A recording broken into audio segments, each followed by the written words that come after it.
Price the lord ಪ್ರಿಯರೇ, ದೇವರ ಅತಿ ಪರಿಶುದ್ಧವಾದ ನಾಮಕ್ಕೆ ಸ್ತೋತ್ರವಾಗಲಿ.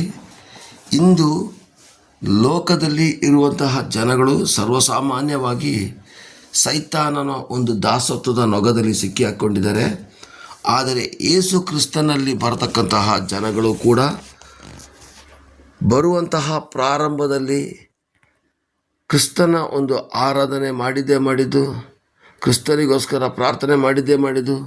ಆರಂಭದಲ್ಲಿ ಅದ್ಭುತ ಆದಾಗ ನಾನು 5 ಗಂಟೆ ಪ್ರಾರ್ಥನೆ ಮಾಡಿದೆ ಪಾಸ್ಟ್ರೆ, ನಾನು 5 ಅಧ್ಯಾಯ ಬೈಬಲ್ನ ಓದಿದೆ, ನಾನು 10 ಜನಕ್ಕೆ ಸುವಾರ್ತೆ ಸಾರಿದೆ ತಿಳ್ಕೊಂಡು ಹೇಳ್ತಾ ಇದ್ದಂಥ ಜನ ಇವತ್ತು ಬರ್ತಾ ಸಭೆಗಳಲ್ಲಿ ನಾವಾಯಿತು, ನಮ್ಮ ಸಂಸಾರ ಆಯಿತು ಅಂತ ಬಂದು ಹೋಗಿ ತಣ್ಣಗಾಗಿ ಇರತಕ್ಕಂಥ ಜನಗಳೇ ಹೆಚ್ಚಾಗ್ತಾ ಇದ್ದಾರೆ ಪ್ರಿಯರೇ. ಬೆರಳೆಣಿಕೆಯಷ್ಟು ಜನಗಳು ಮಾತ್ರ ಕ್ರಿಸ್ತನು ಮಾಡಿರ್ತಕ್ಕಂಥ ಉಪಕಾರಗಳನ್ನು ನೆನೆಸಿ ಸೇವೆ ಮಾಡ್ತಿದ್ದಾರೆ ಮತ್ತು ಕ್ರಿಸ್ತನ ಆ ಒಂದು ಪ್ರೀತಿಯ ಬಂಧನದಲ್ಲಿ ಇದ್ದಾರೆ ಹೊರತು ಸೈತಾನನ ಆ ಕ್ರೂರವಾದ ಬಂಧನದಲ್ಲಿ ಅಥವಾ ದಾಸತ್ವದ ನೊಗದಲ್ಲಿ ಸಿಕ್ಕಿ ಹಾಕಿಕೊಳ್ಳದರೆ ಕರ್ತನ ಕಾರ್ಯವನ್ನು ಮಾಡೋರು ಕೆಲವು ಜನಗಳಾದರೆ 100ಕ್ಕೆ 90% ಜನಗಳು ಇನ್ನೂ ಕೂಡ ಸೈತಾನನ ಬಂಧನದಲ್ಲಿ ಇದ್ದಾರೆ ಪ್ರಿಯರೇ. ಇದಕ್ಕೆ ಸ್ವಾಮಿ ಹೇಳ್ತಾರೆ, ಗಲಾತ್ಯ 5:1 ಹೇಳ್ತಾರೆ, ಕ್ರಿಸ್ತನು ನಿಮ್ಮನ್ನು ಸ್ವಾತಂತ್ರ್ಯದಲ್ಲಿ ಇರಿಸಬೇಕೆಂದು ನಮ್ಮನ್ನು ಬಿಡುಗಡೆ ಮಾಡಿದನು, ಅದರಲ್ಲಿ ಸ್ಥಿರವಾಗಿ ನಿಲ್ಲಿರಿ, ದಾಸತ್ವದ ನೊಗದಲ್ಲಿ ತಿರುಗಿ ಸಿಕ್ಕಿ ಹಾಕಿಕೊಳ್ಳಬೇಡಿರಿ ಅಂತ ಸ್ವಾಮಿ ಹೇಳ್ತಾರೆ. ಹಾಗಾದರೆ ಯೇಸು ಸ್ವಾಮಿ ನಮ್ಮನ್ನು ಸ್ವಾತಂತ್ರ್ಯದಲ್ಲಿ ಇರಿಸಬೇಕೆಂದು ನಮ್ಮನ್ನು ಬಿಡುಗಡೆ ಮಾಡಿದ್ರು. ಅಂದರೆ ಸೈತಾನನ ಬಂಧನದಲ್ಲಿ ಇದ್ದ ನಾವು, ಪಾಪ ಎಂಬ ಬಂಧನ, ಕಾಮ, ಕ್ರೋಧ, ಲೋಭ, ಮೋಹ, ಮದ, ಮತ್ಸರಗಳಿಂದ, ನಮ್ಮ ಹರಿಸಡ್ಡುರ್ಗಗಳಿಂದ ನಮ್ಮ ದೇಹನ ಸೈತಾನನು ತನ್ನ ಬಂಧನದಲ್ಲಿಟ್ಟು ಆಳ್ವಿಕೆ ಮಾಡಿ ಆತನು ಹೇಳಿದಾಗೆ ನಾವು ಕೇಳುವಂತೆ ಮಾಡ್ತಿದ್ದ ಪ್ರಿಯರೇ. ಅದಲ್ಲದೇ ಹೊಟ್ಟೆಕಿಚ್ಚು, ಜಗಳ, ಕೋಪ ಇತ್ಯಾದಿಗಳಿಂದ ನಮ್ಮನ್ನು ಆ ಲೋಕದ ಬಂಧನಗಳಲ್ಲಿ ವ್ಯಭಿಚಾರ, ಮೋಸ, ಅನ್ಯಾಯ, ಅಕ್ರಮ ಇಂತಹ ಬಂಧನಗಳಿಂದ ನಮ್ಮನ್ನು ಸಿಕ್ಕಿಸಿ ಹಾಕಿಸಿ ನಾವು ಇನ್ನೂ ಪಾಪದ ಪಾಲಿನಲ್ಲೇ ಸತ್ತು ನರಕಕ್ಕೆ ಹೋಗಬೇಕಾಗಿರೋದಂಥ ನಮ್ಮನ್ನು ಪರಲೋಕದ ತಂದೆ ತನ್ನ ಒಬ್ಬನೇ ಮಗನಾದ ಯೇಸು ಕ್ರಿಸ್ತನನ್ನು ಭೂಮಿಗೆ ಕಳಿಸಿಕೊಟ್ಟು ಆತನ ಪರಿಶುದ್ಧವಾದ ರಕ್ತವನ್ನು ಶಿಲುಬೆಯ ಮೇಲೆ ನಮಗಾಗಿ ಸುರಿಸಿ ನಮ್ಮನ್ನು ಸ್ವಾತಂತ್ರ್ಯದಲ್ಲಿ ಇರಿಸಬೇಕೆಂದು ಅವರು ನಮಗೆ ರಕ್ತದ ಮೂಲಕ ಬಿಡುಗಡೆ ಮಾಡಿದ್ರು ಪ್ರಿಯರೇ. ಹಾಗಾದರೆ ನಾವು ಕ್ರಿಸ್ತನ ವಾಕ್ಯದ ಪ್ರಕಾರ ದೃಢವಾಗಿ ನಿಲ್ಲಿರಿ ಅಂತ ದೇವರ ವಾಕ್ಯದಲ್ಲಿ ಬರೆದಿದೆ. ಅದರಲ್ಲಿ ಸ್ಥಿರವಾಗಿ ನಿಲ್ಲಿರಿ.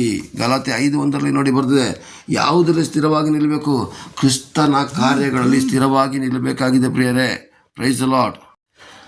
ಕ್ರಿಸ್ತನ ಕಾರ್ಯಗಳಲ್ಲಿ ನಾವು ಸ್ಥಿರವಾಗಿ ನಿಲ್ಲಬೇಕು. ದಾಸತ್ವದ ನೊಗದಲ್ಲಿ ತಿರುಗಿ ಸಿಕ್ಕಿ ಹಾಕ್ಕೊಳ್ಳಬೇಡ್ರಿ. ಅಂದರೆ ಪುನಃ ಕ್ರಿಸ್ತನ ಸತ್ಯವಾಕ್ಯವನ್ನು ತಿಳಿದು, ಆತನ ಒಂದು ಜೀವಿತವನ್ನು ತಿಳಿದು, ಆ ಒಂದು ಪರಲೋಕದ ಧ್ಯಾನವನ್ನು ತಿಳಿದು ಪುನಃ ಹೋಗಿ ದಾಸತ್ವದ ನೊಗದಲ್ಲಿ ಸಿಕ್ಕಿ ಹಾಕಿಕೊಳ್ಳಬೇಡಿರಿ ಅಂತ ಹೇಳ್ತಾರೆ.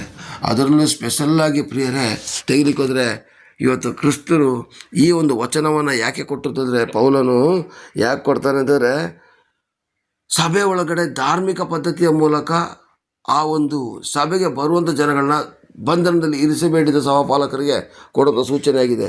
ನೋಡಿ ಪ್ರಿಯರೇ, ಈಗ 6ನೇ ವಾಕ್ಯದಲ್ಲಿ 5:6 ಗಲಾತ್ಯ 5:6 ಒಂದು ಚಿಕ್ಕದಾಗಿ ಯಾವ ಒಂದು ಸಂಪ್ರದಾಯಗಳ ಬಂಧನದಲ್ಲಿ ಶಿಕ್ಷಾಗ್ತಾರೆ ಹೇಳೋದಕ್ಕೆ ಸಾಕ್ಷಿ, ಕ್ರಿಸ್ತ ಯೇಸುವಿನಲ್ಲಿ ಇರೋರಿಗೆ ಸುನ್ನತಿ ಆದರೂ ಪ್ರಯೋಜನವಿಲ್ಲ, ಆಗದಿದ್ದರೂ ಪ್ರಯೋಜನವಿಲ್ಲ, ಪ್ರೀತಿಯಿಂದ ಕೆಲಸ ನಡೆಸುವ ನಂಬಿಕೆಯಿಂದಲೇ ಪ್ರಯೋಜನವಾಗಿದೆ, ಚೆನ್ನಾಗಿ ಓಡುತ್ತಾ ಇದ್ದೀರಿ, ಸತ್ಯವನ್ನು ಅನುವರ್ತಿಸಿದಂತೆ ನಿಮ್ಮನ್ನು ಯಾರು ತಡೆದಾರು, ಈ ಬೋಧನೆ ನಿಮ್ಮನ್ನು ಕರೆದಾತನಿಂದ ಹುಟ್ಟಿದ್ದಲ್ಲ. ಹಾಗಾದರೆ ಸುನ್ನತಿ ಮಾಡಲೇಬೇಕು, ತಲೆಗೆ ಮುಸುಕು ಹಾಕಲೇಬೇಕು. ಎಲ್ಲರೂ ಅರ್ಧ ಗಂಟೆ ಮಂಡಿ ಕಾಲೂರಿ ಪ್ರಾರ್ಥನೆ ಮಾಡಿ ಅವನು ಮಂಡಿ ಲಾಕಾಗಿ ಅವನಿಗೆ ಮಂಡಿ ಉರಿ ಹತ್ತಿ ಕೊನೆಗೆ ಆಗದೇನೆ ಮೈಯೆಲ್ಲ ವೈಬ್ರೇಷನ್ ಬರೋವರೆಗೂ ಪಾಸ್ಟರ್ಸ್ಗಳು ಬಿಡೋದಿಲ್ಲ. ಮೊಣಕಾಲು ಊರ್ಲಿಕ್ಕೆ ಹಠ ಮಾಡಬಾರ್ದು. ಕೆಲವೊಂದು ಜನಕ್ಕೆ ಮಂಡಿ ನೋವುಗಳಿರ್ತದೆ, ಕೆಲವೊಂದು ಜನಕ್ಕೆ ಬಲಹೀನತೆಗಳಿರ್ತದೆ, ಕೆಲವೊಂದು ಜನಕ್ಕೆ ವಯಸ್ಸಾಗಿರ್ತದೆ. ಅಂಥ ಸಮಯದಲ್ಲಿ ನಾವು ಬಲವಂತ ಮಾಡಲಿಕ್ಕೆ ಹೋಗ್ಬಾರ್ದು. ಮುಸುಕು ಹಾಕಲೇಬೇಕು. ಅಥವಾ ಮುಸುಕು ಹಾಕೋದು ಒಳ್ಳೆಯದೇ, ಇಲ್ಲ ಅಂತ ಹೇಳೋದಿಲ್ಲ, ಬೈಬಲ್ ವಾಕ್ಯಕ್ಕೆ ಗೌರವ ಕೊಡಬೇಕು. ಆದರೆ ಮುಸುಕನ್ನೇ ಸಂಪ್ರದಾಯ ಮಾಡಿಕೊಳ್ಳೋದು, ಆ ವ್ಯಕ್ತಿ ಹೆಂಗಾದರೂ ಇರಲಿ, ಅವನ ಜೀವಿತ ಹೆಂಗಾದರೂ ಇರಲಿ, ಮುಸುಕು ಮಾತ್ರ ತಲೆಗೆ ಹಾಕಿರಬೇಕು. ಇದು ತಪ್ಪು. ತಲೆಗೆ ಮುಸುಕು ಹಾಕಿದಂಥ ವ್ಯಕ್ತಿನೂ ಕೂಡ ಬದಲಾಗಿರಬೇಕು.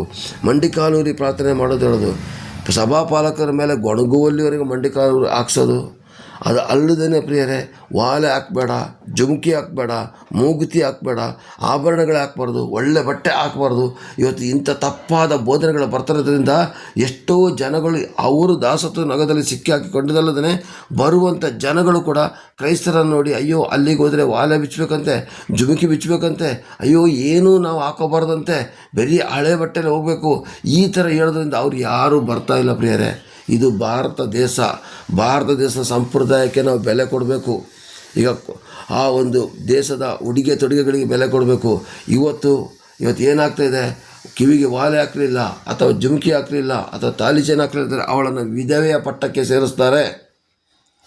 ಜನಗಳು ಯಾರೂ ಬಿಡೋದಿಲ್ಲ. ಆಗ ಏನಾಗ್ತದೆ, ಅವಳಿಗೆ ಚರ್ಚು ಬೇಡ, ಯಾವುದು ಬೇಡದಲ್ಲಿ ಪುನಃ ಲೋಕಕ್ಕೆ ಹೋಗ್ತಾರೆ ಪ್ರಿಯರೇ. ಇವತ್ತು ಸಂಪ್ರದಾಯಗಳೆಂಬ ಒಂದು ಬಂಧನದಲ್ಲಿ ಇವತ್ತು ಏನು ಮಾಡ್ತಾರೆ ಗೊತ್ತಾ, ಯೇಸು ಸ್ವಾಮಿಯ ಮಕ್ಕಳನ್ನು ಲಾಕ್ ಮಾಡ್ತಿದ್ದಾರೆ ಪ್ರಿಯರೇ. ಇಲ್ಲ ಇಲ್ಲಿ ಸ್ವಾಮಿ ಹೇಳ್ತಾರೆ, ತಿರುಗಿ ದಾಸತ್ವದ ನಗದಲ್ಲಿ ಸಿಕ್ಕಿ ಹಾಕ್ಕೊಳ್ಳಬೇಡ್ರಿ. ಸಾಧ್ಯವಾದರೆ ಗಲಾತ್ಯ 5:1 ಅಧ್ಯಾಯನ ದಯವಿಟ್ಟು ನೀವೆಲ್ಲರೂ ಓದಿ.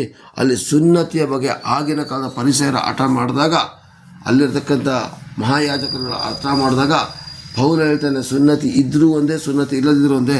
ಹೃದಯದಲ್ಲಿ ಸುನ್ನತಿ ಆಗಬೇಕು, ಹೃದಯದಲ್ಲಿ ಮಾನಸಾಂತರ ಆಗಬೇಕು. ಹೃದಯದಲ್ಲೇ ಮಾನಸಾಂತರ ಹೊಂದಿಲ್ಲ ಅಂತ ಹೇಳಿದ್ಮೇಲೆ ಅವನು ಯಾವ ಸುನ್ನತಿ ಆದರೂ ಪ್ರಯೋಜನ ಇಲ್ಲ. ಹೃದಯದಲ್ಲೇ ಕ್ರಿಸ್ತನನ್ನು ಧರಿಸಿಕೊಳ್ಳದೇ ಯಾವ ಮುಸುಕು ಹಾಕಿನೂ ಪ್ರಯೋಜನ ಇಲ್ಲ. ಕ್ರಿಸ್ತನನ್ನು ಹೃದಯದಲ್ಲಿ ಇಟ್ಟುಕೊಳ್ಳದೇನೆ, ಕ್ರಿಸ್ತನನ್ನು ಪ್ರೀತಿ ಮಾಡದೇ ಯಾವುದೇ ಕಾರಣಕ್ಕೂ ಕೂಡ ನೀನು ಮುಸುಕೆ ಹಾಕು, ವಾಲನ್ನು ಬಿಚ್ಚಿದ್ರೆ ಏನು ಮಾಡಿದ್ರು ಕೂಡ ಪ್ರಯೋಜನ ಇಲ್ಲ ಪ್ರಿಯರೇ. ಅದಕ್ಕೆ 6ನೇ ವಾಕ್ಯ 5-6 ಭಾಳ ಚೆನ್ನಾಗಿ ಬರ್ತದೆ. ಕ್ರಿಸ್ತ ಯೇಸುವಿನಲ್ಲಿ ಸುನ್ನತಿ ಆದರೂ ಪ್ರಯೋಜನ ಇಲ್ಲ, ಆಗದಿದ್ರೂ ಪ್ರಯೋಜನ ಇಲ್ಲ. ಪ್ರೀತಿಯಿಂದ ಕೆಲಸ ನಡೆಸೋ ನಂಬಿಕೆಯಿಂದಲೇ ಪ್ರಯೋಜನ ಆಗ್ತದೆ. ಸಭೆಯ ಒಳಗಡೆ ಪ್ರೀತಿ ಅಂತ ಹೇಳೋದು ಇರಬೇಕು. ಪ್ರಯೋಜನವಾಗಿದೆ, ಚೆನ್ನಾಗಿ ಓಡ್ತಾ ಇದ್ದೀರಿ. ಆಗ ಸ್ಟಾರ್ಟಿಂಗಲ್ಲಿ ಬಂದಾಗ ಕ್ರಿಸ್ತನಲ್ಲಿ ಎಲ್ಲರೂ ಚೆನ್ನಾಗಿ ಓಡ್ತಿದ್ರು. ಬರ್ತಾ ಏನಾಗ್ತದೆ, ಆ ಓಟ ಕಡಿಮೆ ಆಗಿದೆ. ಲೋಕದಲ್ಲೊಂದು ಗಾದೆ ಇದೆ, ಬರ್ತಾ ರಾಯನ ಕುದುರೆ ಕತ್ತೆ ಅಂತೇಳಿ. ಇವತ್ತು ಏನಾಗ್ತಿದೆ ಗೊತ್ತಾ, ಕುದುರೆ ಓಡ್ತಾ ಇದ್ದ ಕುದುರೆ ಇವತ್ತು ನಿಧಾನಗತಿಯಲ್ಲಿ ಕತ್ತೆಯಾಗಿ ಕತ್ತೆಯ ಮೇಲೆ ಆ ಲೋಕದ ಭಾರವನ್ನು ಹೊರಿಸ್ತಾ ಇದ್ದಾಗ, ದೇವರ ಮಕ್ಕಳಾಗಿರುವ ನಮ್ಮ ಮೇಲೆ ಇವತ್ತು ಸೈತಾನನ ಕೆಲವೊಂದು ಬಂಧನಗಳನ್ನು ಹೊರಿಸ್ತಾ ಇದ್ದಾನೆ. ಸಂಪ್ರದಾಯಗಳ ಮೂಲಕ ಚರ್ಚಿಗೆ ಬರೋರನ್ನ ಬರದಂತೆ ಮಾಡ್ತಾ ಇದ್ದಾರೆ. ನೀನು ಆ ಥರ ಮಾಡಬಾರ್ದು, ನೀನು ಈ ಥರ ಮಾಡಬಾರ್ದು, ನೀನು ಹಿಂಗೆ ಮಾಡಬಾರ್ದು, ನೀನು ಆ ಥರ ಮಾಡಬಾರ್ದು ಅಂತ ಹೇಳ್ಕೊಂಡು ಬೇಡದಿರತಕ್ಕಂಥ ಬೋಧನೆಗಳನ್ನ ಕೊಟ್ಟು ಊರವರೇ ಅವ್ರನ್ನ ಬಹಿಷ್ಕಾರ ನಡೆಸೋ ಮಟ್ಟಿಗೆ ಮಾಡ್ತಾ ಇದ್ದಾರೆ.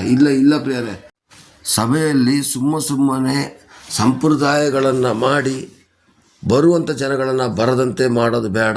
ಇಲ್ಲಿ ಸ್ವಾಮಿ ಹೇಳ್ತಿದ್ರೆ, ನಾನು ಸ್ವಾತಂತ್ರ್ಯಗೊಳಿಸಬೇಕಂದ್ರೆ ನಿಮ್ಮನ್ನು ಬಿಡುಗಡೆ ಮಾಡಿದೆನು, ಅದರಲ್ಲಿ ಸ್ಥಿರವಾಗಿ ನಿಲ್ಲಿರಿ. ಬೈಬಲ್ ವಾಕ್ಯದಲ್ಲಿ ಏನಿದೆ ಅದ್ರ ಪ್ರಕಾರ ಸ್ಥಿರವಾಗಿ ನಿಲ್ಲಿ.